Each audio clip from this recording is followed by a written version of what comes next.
If you're anything like me, you've been a small guy for your entire life and you've always wanted to get bigger. And part of getting bigger is getting bigger arms. And so today I want to talk about what I've done to get myself up to 16 and a quarter inches and what I intend to do to get myself to 17 inches and plus by the end of 2024. So, a little backstory briefly. If you didn't watch my other video, I used to be 153 pounds back in April of 2022, and at that point, I had 15-inch arms, if that. And now I'm 193 pounds, but I have 16 and a quarter inch arms. The last few months, I recently actually broke the 16-inch mark, which I'm really fucking excited about. And so that's why I'm making this video. So I used to really rely heavily on compounds. I always was kind of in a lot of that content and a lot of the reading that, if you get really good at chin ups, pull ups, dips, and stuff like that, naturally your arms are going to grow. And so I was a firm believer in that camp until I wasn't, because it kind of failed me. I was doing chin ups with 2 plates for reps, dips with 2 plates for reps. I was doing a bunch of advanced ring movements like muscle ups and stuff like that, and yet I still had strings hanging from my shoulders. So I didn't really think anything of it. I just thought, no, I just got to get these movements bigger and better and stronger, and eventually I'm going to see the arm growth that I want to see. But it actually took my bench press plateauing for me to start working on isolations for my triceps a little bit more seriously. Because, like a lot of lifters, I've worked on arms, but kind of loosely. It's one of those things where it's like, well, if I don't have any time at the end of the workout, I'm not going to sweat it if I don't get my curls in or my extensions in, because they're not that important. I got my overhead press, my bench, my whatever in, so I got the bulk of my work done. And that was a mistake. That was a big mistake, actually, because my triceps were the limiting factor in growing my bench and my overhead press if only I paid a little bit more attention to it. And so, a little bit over a year ago, I noticed that. And I started to really focus on developing my pushdown strength and my overhead extension strength. And with the arm development that I got, I also started to get a stronger and more stable bench. And what I noticed is people were starting to say, wow, man, look, your arms are starting to really grow. They look a lot bigger, blah, blah, blah, blah. And I'd be like, what? Are they blowing smoke up my ass? But when I started to measure, it actually was reflecting. So in June of 2023, I was at 15 and a half inches. And I was like, wow, they have actually blown up a pretty good amount. I mean, half an inch isn't, I wouldn't say it was blowing up, but half an inch is still a half an inch. And so I started to train my isolations a little bit more seriously. I started to implement more serious variations of curls and stuff like that, and really tracking these lifts for progression like I would for my pull-ups, my dips, and everything like that. And I started to see a noticeable difference, because just a few months later, I had actually reached 16 inches, because now I'm doing curls with 85 pounds plus for reps. And they were strict curls, and I was doing like push downs with 85 pounds plus for reps, and things were starting to go well. So I got really into learning the nuances of what simple but effective exercises I could do to develop my arms, and just kept hammering away at those. I found certain exercises were a little bit more on my wrists and elbows and stuff like that. So rather than just saying, oh, I can't do this or that, I kind of navigated according to what my body told me to do best.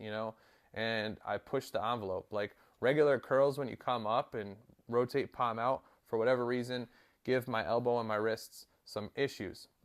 It's not a mobility issue because I'm very mobile, but it was an issue. So I converted to hammer curls, and now I don't have any issues, and I've progressed those from doing 35s to 50 plus pounds depending on the rep range each hand. And that's the thing, like, just take your isolations seriously and progress them like you would with anything else. If a close grip bench gives you problems, you probably will go to a wider grip bench because you don't want to stop benching. Same goes for curls and extensions. Those are the things that, if I found a little objection like that, I'd kind of give it the pass that my chin-ups and stuff like that are going to do the work for me, and it just wasn't the case. So another thing that has helped me a lot in growing, especially even the last quarter inch, is training frequency with arms. I, until the last 6 months, had never done a real arm day. And these last 6 months, I've been doing arm days, and it feels great. I put a lot of the priority on the biceps first when they're fresh, then I go to tris, then I go to shoulders, and then forearms. And I got to tell you, having this one extra day a week of an arm day does make a significant difference, and it doesn't impact the recovery for my main days where I bench and stuff like that. I do upper, lower, arm, upper, lower, with a break in between the arm and the upper, and a break between the lower and the next upper day. And what I've also started to do to really emphasize my arm training is I'll do pretty much a chest and arms, then I'll do my legs, my lower day. I'll save my back for that day, then do my arms, and then repeat the chest, arms, a little bit of shoulders, and then the legs and the back. And so far, that's been great recovery-wise. And even using this, it's kind of off topic from arms, but even using this to get the extra volume in on my upper days for my arms, putting the back day on my leg day has actually made a tremendous difference too, because now when I do RDLs and deadlifts and stuff like that, my back's not already torched and it's kind of fresh, so that I could do my heavy compounds and then go into my back movements before I finish off my isolations for my legs. So it's all been working out very nicely, and I'm definitely excited to see where it goes from here. So the other key points that I kind of have in terms of what I've done and what I continue to want to do is to just continuously get good at a few exercises. Like I said, hammer curls is one of those exercises for my biceps that I'm in love with, so I'm just going to keep getting better at them. 2 other exercises that I've added into the rotation for biceps are dumbbell preacher curls, and dumbbell incline curls. And they get a great stretch. You hit a good point of failure with them, and they're very easy to track the progression on. So I do look forward to seeing how those continue to work for me. I also noticed that it's not related, but the pump is insane when I do these exercises. So, like I said, the pump isn't indicative of growth, but it is just a nice thing to have on top of the fact that I'm using these exercises that are easy to grind and easy to progress. In terms of triceps, I'm still hammering away at straight bar pushdowns. Occasionally I'll throw a V-bar in there, but I mostly use the V-bar for my overhead extensions, and that's something I've also kind of swapped out. I used to do a lot of my overhead extensions with a rope, but I found that coordinating the rope from side to side was getting a little bit more of a burden than the actual triceps straining out. And so I swapped that out for a V-bar, and no longer do I have that issue. So those 2 are my staples, and then I'll use like a unilateral tricep extension with a cable where I'm really reaching back and getting a really solid extension. But other than that, those are my predominant exercises that I'm doing as of right now, and I'm just going to keep tracking the progression that I get with those, just like I would with a bench or overhead press or any other lift like that. So that's pretty much it. Oh, actually no, I fucking lied. Weight gain has been a big contributor to my arm development.